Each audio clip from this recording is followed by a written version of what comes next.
या घडीची सगळ्यात महत्त्वाची बातमी, नितीन देसाई आत्महत्येप्रकरणी आता गुन्हा दाखल करण्यात आलेला आहे। आत्महत्येस प्रवृत्त केल्याप्रकरणी गुन्हा दाखल झालेला आहे। एडलवाइस संचालकांसह 5 जणांवर गुन्हा दाखल झालाय। देसाईंच्या पत्नीच्या तक्रारीवरून गुन्हा दाखल करण्यात आलेला आहे। काय म्हणतंय पत्रकामध्ये ते पुन्हा एकदा तुम्हाला वाचून दाखवते। कर्जवसुलीसाठी छळ केल्याचा आरोप आहे। ईसीएल आणि एडलवाइसच्या संचालकांचा आरोपींमध्ये समावेश सुद्धा आहे। लोकशाही मराठीकडे गुन्ह्याची एफआयआर सुद्धा आता दाखल झालेली आहे। एफआयआर ची कॉपी सुद्धा आहे। या एफआयआरच्या कॉपीमध्ये नेमकं काय म्हटलंय जाणून आपण घेणार आहोत आमचे प्रतिनिधी भारत गोरेगावकर यांच्याकडून। पण या एफआयआर मध्ये काय म्हटलंय ते आपण पाहूया। नितीन देसाई यांच्या पत्नी नेहा नितीन देसाई यांनी ही तक्रार दाखल केलेली आहे खालापूर पोलीस स्टेशनमध्ये।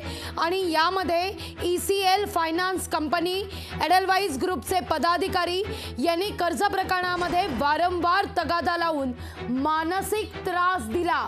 उल्लेख आहे मानसिक त्रास दिला। त्या मानसिक त्रासाला कंटाळून त्यांनी आत्महत्या केली आहे।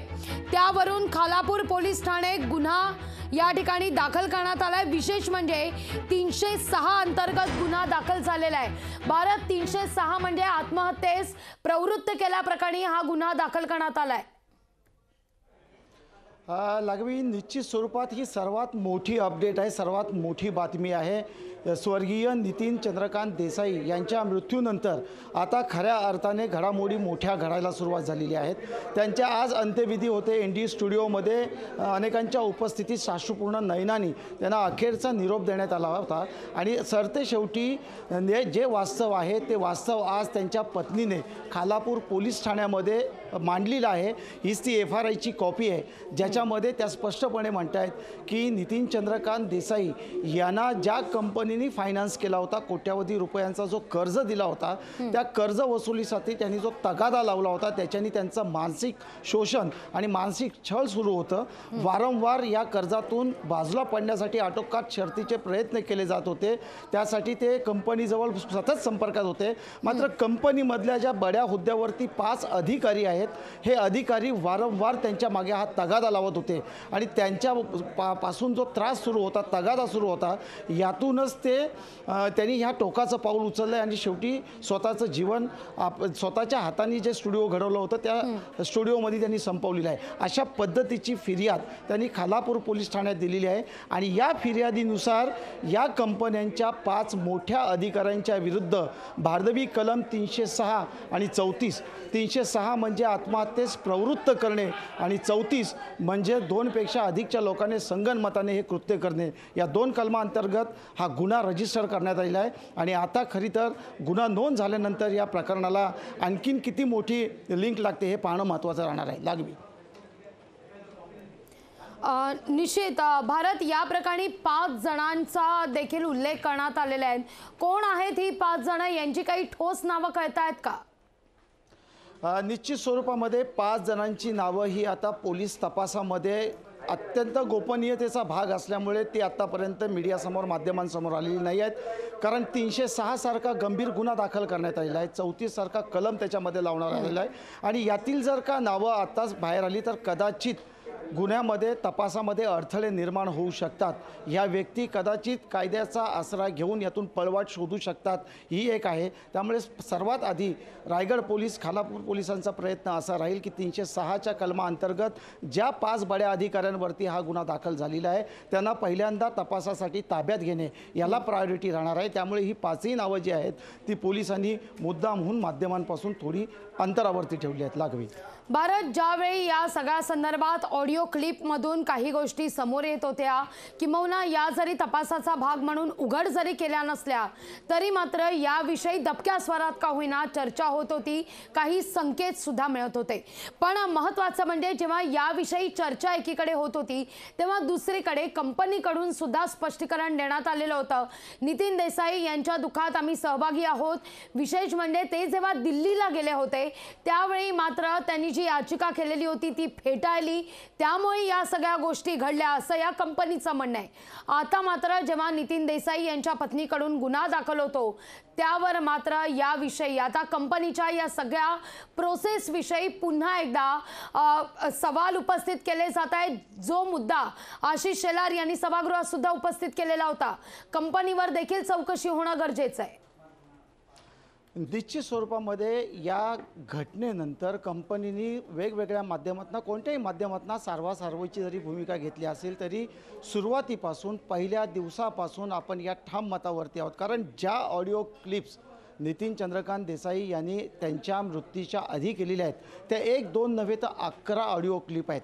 त्या अजून जगासमोर आलेल्या नाहीत कारण तपासाचा भाग आहे. परंतु त्यातले महत्त्वाचे आणि ठळक मुद्दे हे नेहमीच जगासमोर आलेले आहेत. आणि त्यातला सर्वात महत्त्वाचा मुद्दा म्हणजे नितीन चंद्रकांत देसाई यांनी त्यांच्या जीवनाचा प्रवास कसा केला हे सांगताना त्यांनी कशा पद्धतीने हे कर्ज घेतलं.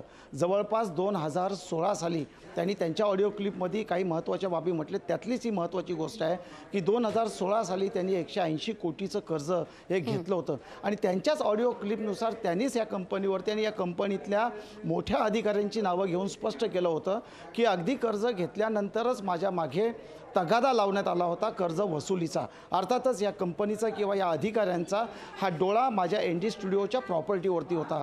हा त्यांच्या ऑडिओ क्लिपचाच एक भाग आहे.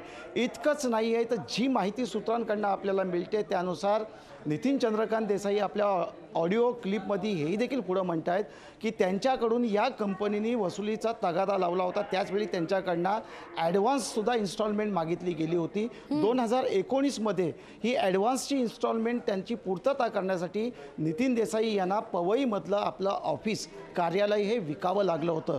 हे सुद्धा त्यांचं ऑडिओ क्लिपमधलं मोठं विधान आहे, मोठं स्टेटमेंट आहे. जे एकंदरीत आपण पाहिलं तर 2019 पासून नितीन देसाई आणि फायनान्स कंपनी यांच्यामध्ये हा संघर्ष होता. त्यांनी कशाही पद्धतीने या कर्जातून आपली सुटका व्हावी म्हणून वारंवार प्रयत्न नितीन देसाई यांनी केले. तर त्यांची या कर्जातून व्याजावरती व्याज कसं अधिक वाढेल याची काळजी या कंपन्यांनी घेतला असा आरोप त्यांच्या पत्नीने आता केला आहे. आणि त्याचमुळे त्यांना मानसिक त्रास सहन करावा लागला, त्यांचं मानसिक छळ झालं आणि शेवटी सगळे दरवाजे बंद झाल्यामुळे त्यांनी टोकाचं पाऊल उचललं.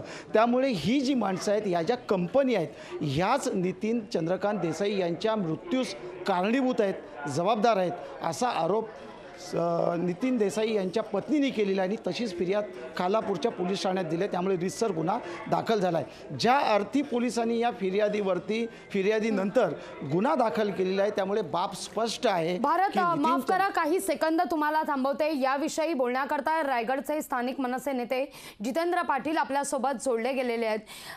याविषयी मात्र तुम्ही अगदी पहिल्याच दिवशी सुतोवाच केलेला होता, संकेत दिलेले होते की नितीन देसाई आणि तुमचं बऱ्याचदा बोलणं व्हायचं. अशी सुद्धा एक माहिती मिळत होती की ते आर्थिक विवंचनेत सुद्धा होते. आता त्यांच्या पत्नीनंच याविषयी गुन्हा दाखल केल्यानंतर तुमच्या विधानाला पुष्टी मिळतेय.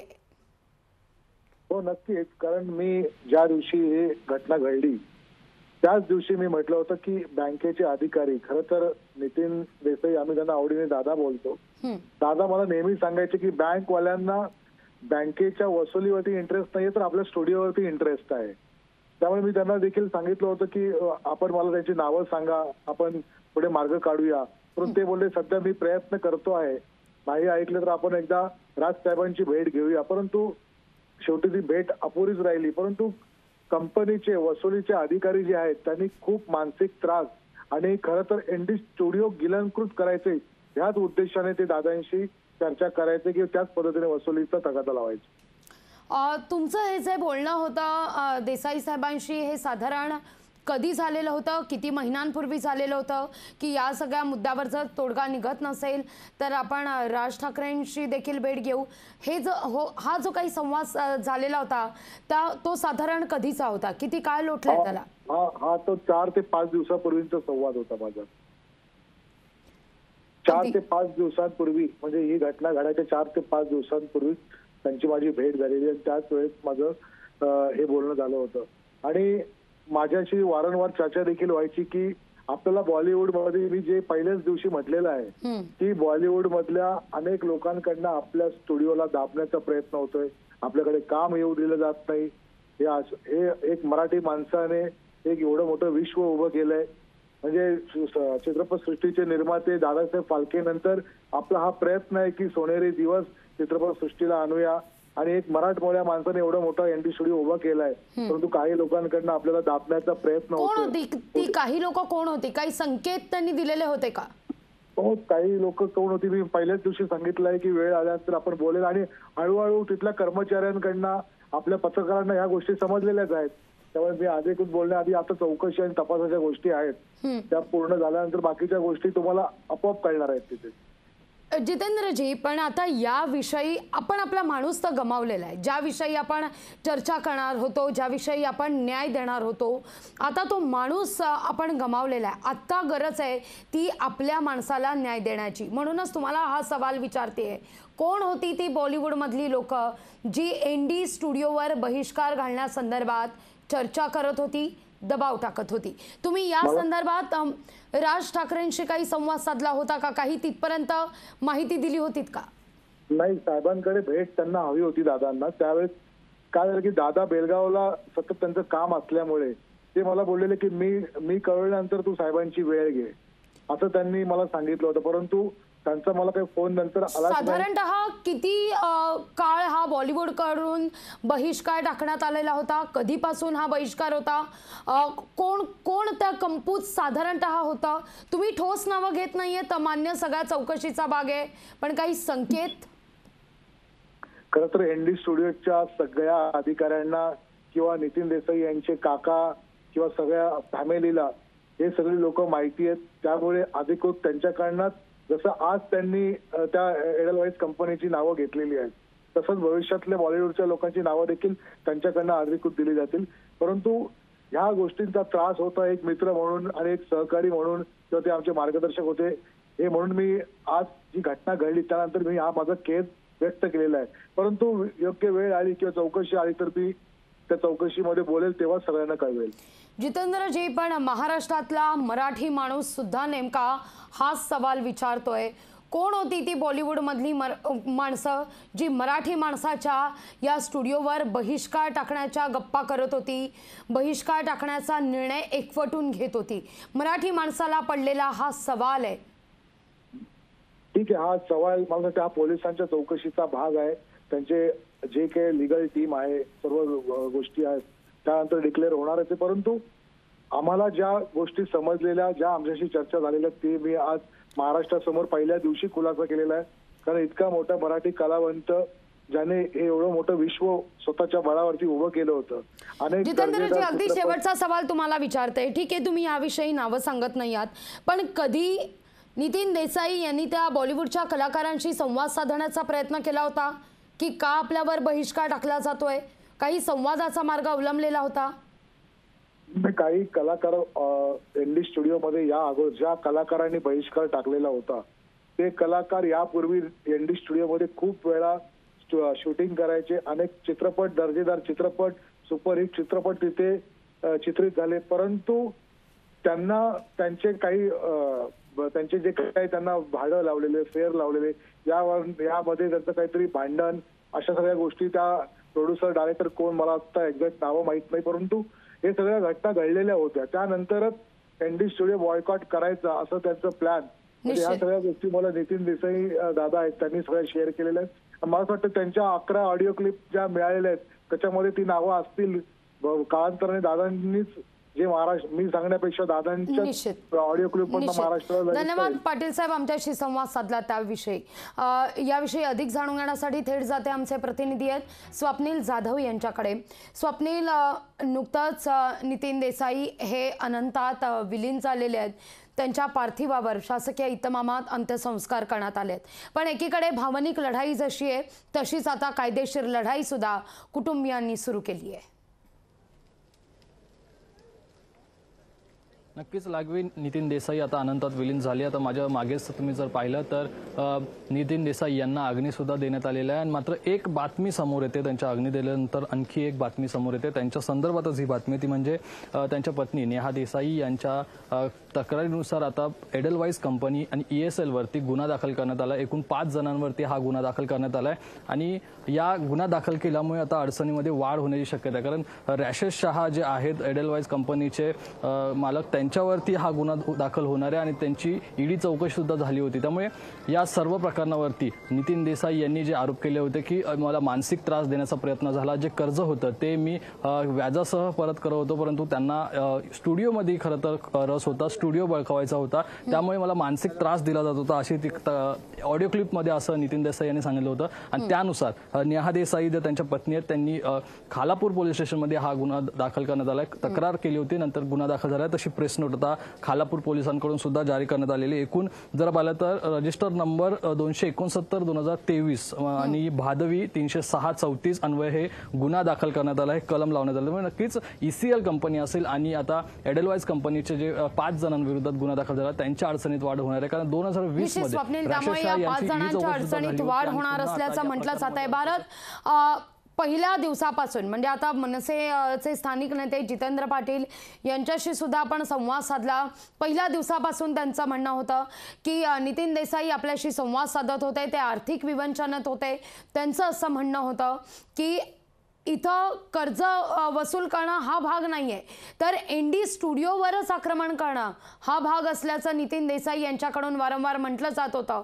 त्याच विवंचनेत होते. आता नेहा देसाई यांनी जी तक्रार केलेली आहे ती या सगळ्या संदर्भात पुष्टी देणारी आहे, याला बळ देणारी आहे. पण त्याचबरोबर जितेंद्र पाटील यांनी जो उल्लेख केला, बॉलिवूडकडून या सगळ्यावर बहिष्कार टाकण्यात आलेला होता ND स्टुडिओवर, हे सुद्धा कारण दुर्लक्षित करून चालणार नाहीये.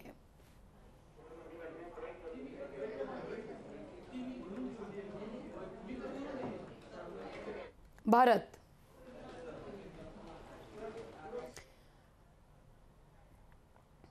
ही दृश्य आपण पाहूया. नितीन देसाई यांच्या पार्थिवावर अंत्यसंस्कार करण्यात आलेले आहेत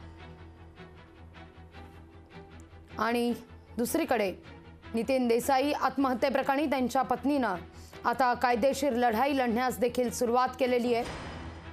याविषयी तक्रार दाखल करण्यात आलेली आहे. 306 कलम 306 अन्वये ही तक्रार दाखल करण्यात आली आहे. आत्महत्येस प्रवृत्त केल्याचं या तक्रारीत म्हटलेलं आहे आणि या प्रकरणी 5 जणांवर गुन्हा देखील दाखल करण्यात आलेला आहे.